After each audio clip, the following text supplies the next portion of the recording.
Hello friends, मेरा नाम है सुमित और आप देख रहे हैं परफेक्ट एक्शन अकाउंटिंग सॉल्यूशंस। दोस्तों आज की इस वीडियो में हम लोग सब्सिडरी बुक्स में सेल्स बुक पढ़ने वाले हैं। जानेंगे कि सेल्स बुक क्या होता है, क्यों मेंटेन किया जाता है, किस तरह से मेंटेन किया जाता है और साथ ही एक प्रैक्टिकल क्वेश्चन भी सॉल्व करेंगे। दोस्तों सबसे पहले अगर हम बात करें सेल्स बुक की कि सेल्स बुक होता क्या है और इसे क्यों मेंटेन किया जाता है। दोस्तों जैसा कि हम लोग जानते हैं कि हमारे बिजनेस में बहुत सारे ट्रांजेक्शन्स होते हैं और उन सारे ट्रांजेक्शन्स को एक जर्नल बुक में रिकॉर्ड करना पॉसिबल नहीं होता है। अगर आप उसे रिकॉर्ड कर भी लेते हैं तो उसकी मदद से फिर ledgers, trial balance, final account बनाना बहुत ही डिफ़िकल्ट हो जाता है। ठीक है, तो इसी प्रॉब्लम को सॉल्व करने के लिए हम डिफरेंट टाइप के सब्सिडरी बुक्स मेंटेन करते हैं और सेल्स बुक भी एक सब्सिडरी बुक्स ही हैं। अब दोस्तों अगर हम बात करें सेल्स बुक की तो दोस्तों बिजनेस में जब भी आप ऑन क्रेडिट गुड्स सेल करेंगे यानी कि उधार में जब भी आप माल बेचेंगे तो उसका एंट्री आप अपने सेल्स बुक में करेंगे। ठीक है, ऑन क्रेडिट गुड्स सेल का मतलब यानी कि जिस गुड्स में आप बिजनेस कर रहे हैं, जिस गुड्स को आप परचेज करके प्रॉफिट अर्न करने के लिए उसे सेल करते हैं, उस गुड्स को जब भी आप ऑन क्रेडिट सेल करेंगे तो उसका एंट्री आप अपने सेल्स बुक में करेंगे। क्लियर है? आइए दोस्तों अब सेल्स बुक के कुछ इंपॉर्टेंट पॉइंट्स देख लेते हैं। दोस्तों सबसे पहला पॉइंट है कैश सेल नॉट रिकॉर्डेड। जब भी आप बिजनेस में कैश में सेल करेंगे तो उसे आप अपने सेल्स बुक में रिकॉर्ड नहीं करेंगे। क्लियर दोस्तों, जब भी आप कैश सेल करेंगे तो वो कहाँ रिकॉर्ड होगा? वो आपके कैश बुक में रिकॉर्ड होगा, इसलिए उसे आप सेल्स बुक में रिकॉर्ड नहीं करेंगे। नेक्स्ट है दोस्तों cash discount not recorded. Cash discount भी रिकॉर्ड नहीं किया जाएगा क्योंकि दोस्तों जब कैश सेल ही रिकॉर्ड नहीं किया जाएगा तो कैश डिस्काउंट कैसे रिकॉर्ड होगा? क्लियर है, ये भी रिकॉर्ड नहीं होगा। नेक्स्ट है दोस्तों सेल ऑफ एसेट। अगर आप किसी भी तरह का एसेट सेल कर दे रहे हैं, ठीक है, चाहे आप उधार में बेचे या फिर कैश में, उसका भी एंट्री आप अपने सेल्स बुक में नहीं करेंगे। नेक्स्ट है क्रेडिट सेल ऑफ गुड्स। ठीक है, यानी कि ऑन क्रेडिट अगर आप गुड्स सेल करते हैं तो उसका एंट्री आप अपने सेल्स बुक में करेंगे यानी कि रिकॉर्ड करेंगे। नेक्स्ट है ट्रेड डिस्काउंट। ट्रेड डिस्काउंट का एंट्री भी आप अपने सेल्स बुक में रिकॉर्ड करेंगे। क्लियर है, ये कुछ इंपॉर्टेंट पॉइंट्स थे। अब दोस्तों अगर हम बात करें सेल्स बुक की फॉर्मेट की तो बहुत ही सिंपल सा फॉर्मेट है। सबसे पहले दोस्तों आपके ऊपर में लिखना है इन द बुक्स ऑफ, जिसके बुक्स में आप सेल्स बुक बना रहे हैं उसका नाम आपको यहाँ पे लिख देना है और उसके नीचे लिखना है हेडिंग सेल्स बुक। क्लियर है? सबसे पहला कॉलम है दोस्तों डेट का, उसके बाद है पार्टिकुलर या फिर यहाँ पे लिख सकते हैं आप नेम ऑफ कस्टमर, यानी जिस कस्टमर को आप सेल कर रहे हैं उसका नाम आपको यहाँ पे लिखना है। नेक्स्ट है दोस्तों इनवाइस नंबर, जिस इनवाइस नंबर के अगेंस्ट में आप सेल कर रहे हैं वो इनवाइस नंबर लिखना है। लेजर फोलियो तो आप सभी जानते ही हैं।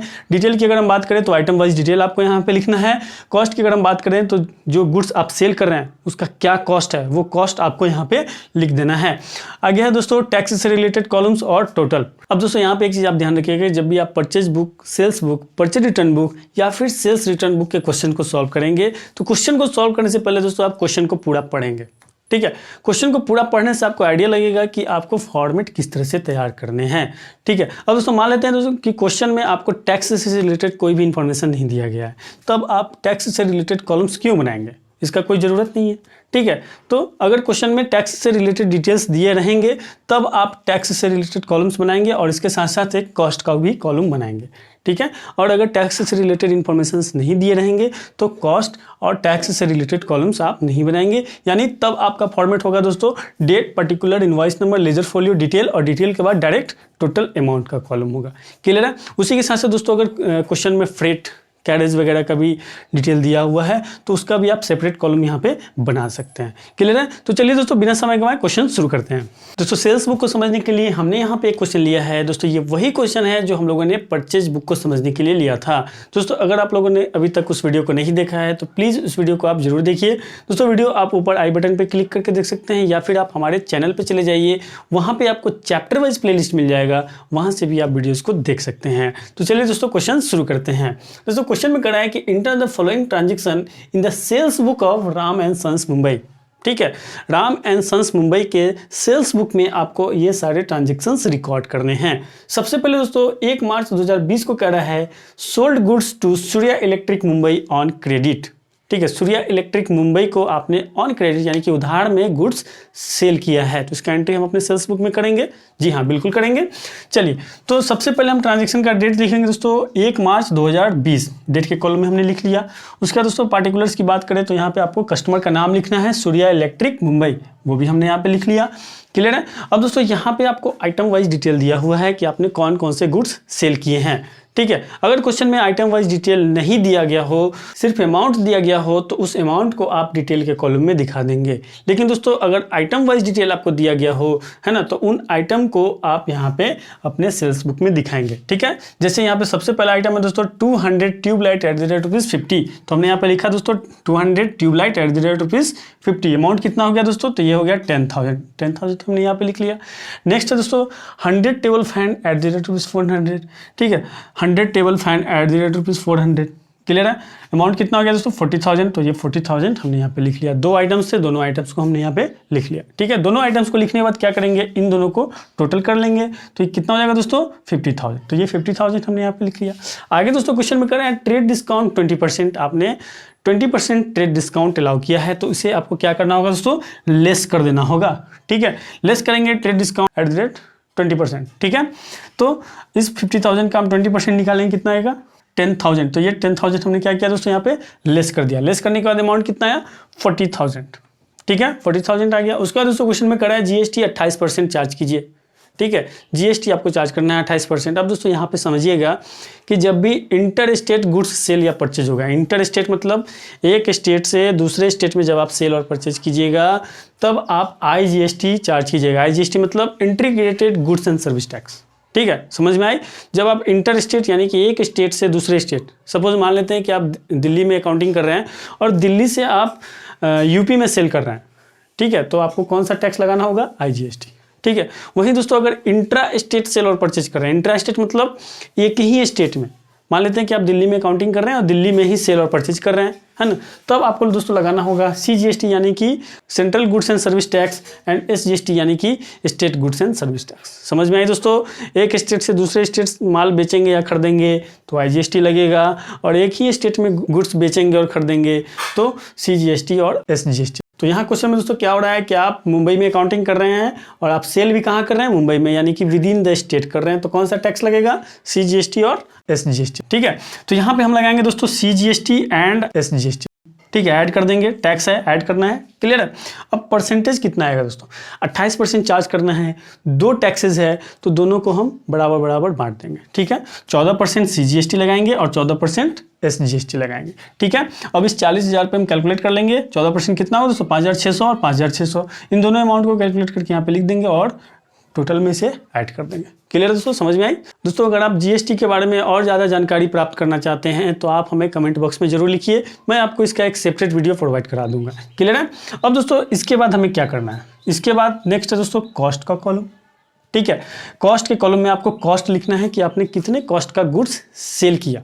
ठीक है, तो यहाँ पे आपको कॉस्ट लिखना है। तो कॉस्ट जब भी लिखिएगा दोस्तों तो उसमें से आप टैक्स के अमाउंट को लेस कर दीजिएगा। ठीक है, यानी कि इन दोनों अमाउंट को हम लेस करके लिखेंगे।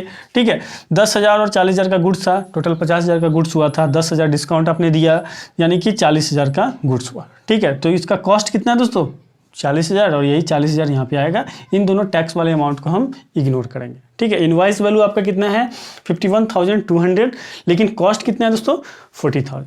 क्लियर है। चलिए आगे दोस्तों CGST कितना है 5,600, ये हमने लिख दिया। SGST 5,600, ये भी हमने लिख लिया। IGST कुछ नहीं है, नील हो जाएगा। ठीक है, उसका टोटल अमाउंट में इन सारे अमाउंट को ऐड करके यहाँ पे लिख देंगे। क्लियर है।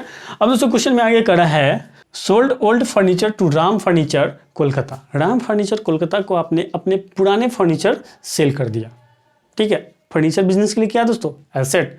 ठीक है, तो क्या इसका एंट्री आप अपने सेल्स बुक में करेंगे, नहीं करेंगे, क्योंकि एसेट से रिलेटेड एंट्री आप अपने सेल्स बुक में नहीं करते हैं। ठीक है, तो इसे इग्नोर करेंगे।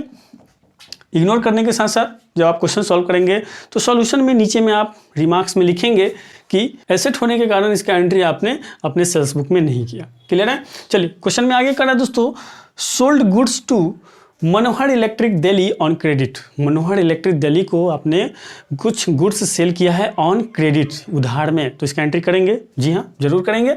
चलिए सबसे पहले ट्रांजैक्शन का डेट 3 मार्च 2020 हमने लिख लिया। पार्टिकुलर्स में हमने पार्टी का नाम लिख लिया मनोहर इलेक्ट्रिक दिल्ली। आइटम कौन सा है दोस्तों 100 डजन बल्ब। 100 डजन बल्ब हमने लिख लिया एट द रेट ₹50। कितना अमाउंट होगा दोस्तों 5,000। ठीक है। आगे है 20 water heater eight the rate ₹50। तो 20 वाटर हीटर भी हमने यहाँ पे लिख दिया एट द रेट ₹50। अमाउंट कितना आ गया 1000। क्लियर है। दो ही आइटम्स है, दोनों आइटम्स हमने यहाँ पे लिख दिया। जितने भी आइटम्स रहेंगे उसे आप यहाँ पे लिख देंगे। ठीक है। उसके बाद दोस्तों क्वेश्चन में आपको कराया GST 28%। आपको GST 28% चार्ज करना है। ठीक है। अब दोस्तों देखेंगे कि आप अकाउंटिंग कहाँ कर रहे हैं और आप अपना गुड्स कहाँ सेल कर रहे हैं। अकाउंटिंग कर रहे हैं मुंबई में, गुड्स सेल कर रहे हैं दिल्ली में, यानी कि स्टेट चेंज हो गया, यानी कि इंटर स्टेट ट्रांजेक्शन हो रहा है। तो कौन सा टैक्स लगेगा? IGST लगेगा। ठीक है। तो IGST हम कैलकुलेट करेंगे, यहाँ पे ऐड करेंगे IGST 28%। ठीक है। इस 6000 पे यानी कि 5000 प्लस 1000 6000 पे हम 28% कैलकुलेट करेंगे। कितना अमाउंट हो जाएगा? 1680 रुपया। और इस 1680 रुपया को ऐड करके यहाँ पे फाइनल अमाउंट हम लिख देंगे। क्लियर है। ये हो गया आपका दूसरा एंट्री। उसके साथ साथ दोस्तों कॉस्ट की अगर हम बात करें तो कॉस्ट में ये वाला अमाउंट आ जाएगा, यानी कि टैक्स वाले अमाउंट को छोड़ के जो अमाउंट आएगा वो यहाँ पे आपके कॉस्ट में आ जाएगा। CGST में कोई अमाउंट नहीं आएगा, SGST में कोई अमाउंट नहीं आएगा। IGST में 1680 रुपया है, तो ये 1680 रुपया यहाँ पे आ गया। टोटल अमाउंट की बात करें तो इन सब अमाउंट को ऐड करने पर 7680 रुपया यहाँ पे आ गया। क्लियर है। यहाँ तक क्लियर है। उसके साथ साथ दोस्तों एक चीज़ और ध्यान रखिएगा कि जब भी एक एंट्री आपका कंप्लीट होगा तो उसका जो टोटल होगा वहाँ पे आप डबल अंडरलाइन करेंगे, जैसे हमने यहाँ पे और यहाँ पे किया है। चलिए आगे दोस्तों क्वेश्चन में करा है sold goods for cash. Cash में आपने सेल किया है, तो क्या इसका एंट्री आप अपने सेल्स बुक में करेंगे? नहीं करेंगे, क्योंकि आपने कैश में सेल किया। इसका एंट्री कहाँ होगा दोस्तों? कैश बुक में होगा। ठीक है। तो इसे भी आप इग्नोर करेंगे और इसके लिए भी एक नोट आप क्वेश्चन में सॉल्यूशन में नीचे में लिख देंगे। क्लियर है।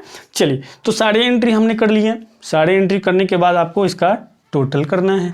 ठीक है। यहाँ पे लिखेंगे टोटल और सारे अमाउंट को ऐड कर देंगे। ठीक है। तो यहाँ पे कौन कौन सा अमाउंट ऐड होगा? ये अमाउंट ऐड होगा और ये, यानी कि final amount and final amount. इन दोनों अमाउंट को ऐड करके हम यहाँ पे लिखेंगे। उसके बाद दोस्तों कॉस्ट वाले के अमाउंट को ऐड करके लिखेंगे CGST, SGST, IGST and total amount, सबको ऐड करके नीचे में हम लिख देंगे। क्लियर है। अब इससे पता चलेगा कि एक पर्टिकुलर पीरियड में आपने कितने का गुड्स ऑन क्रेडिट सेल किया, तो 58,880। कितना कॉस्ट का गुड्स आपने सेल किया, तो 46,000 का। कितना आपने CGST चार्ज किया, कितना आपने SGST चार्ज किया, कितना आपने IGST चार्ज किया और कितना टोटल अमाउंट। क्लियर है। तो इस तरह से आप सेल्स बुक को आसानी से मेंटेन करेंगे। दोस्तों बहुत ही छोटा सा टॉपिक था, लेकिन बहुत ही इंपॉर्टेंट टॉपिक था और इसमें दो चीज़ें समझने वाली थी। पहली चीज़ तो ये कि जब भी आप इस तरह के क्वेश्चन को सॉल्व करेंगे तो क्वेश्चन को पूरा रीड करेंगे, जिससे आपको पता चलेगा कि आपके कौन कौन से कॉलम्स बनाने हैं। ठीक है। अगर क्वेश्चन में टैक्स से रिलेटेड इन्फॉर्मेशन है तब आप इन कॉलम्स को बनाएंगे, अगर नहीं है तो डिटेल्स के बाद डायरेक्ट टोटल अमाउंट का कॉलम होगा। क्लियर है। और दूसरा ये कि इसमें सिर्फ और सिर्फ ऑन क्रेडिट जब आप गुड्स सेल करेंगे तब आप इसमें एंट्रीज को रिकॉर्ड करेंगे। क्लियर है। तो आई होप आपको सारी चीज़ें अच्छे से क्लियर हो गई होंगी। फिर भी कोई डाउट है तो हमें कमेंट में जरूर लिखिए। और साथ ही दोस्तों वीडियो अच्छा लगे तो वीडियो को लाइक कर दीजिए और चैनल पर नए तो चैनल को सब्सक्राइब कर लीजिए। Thank you for watching. Vande Mataram.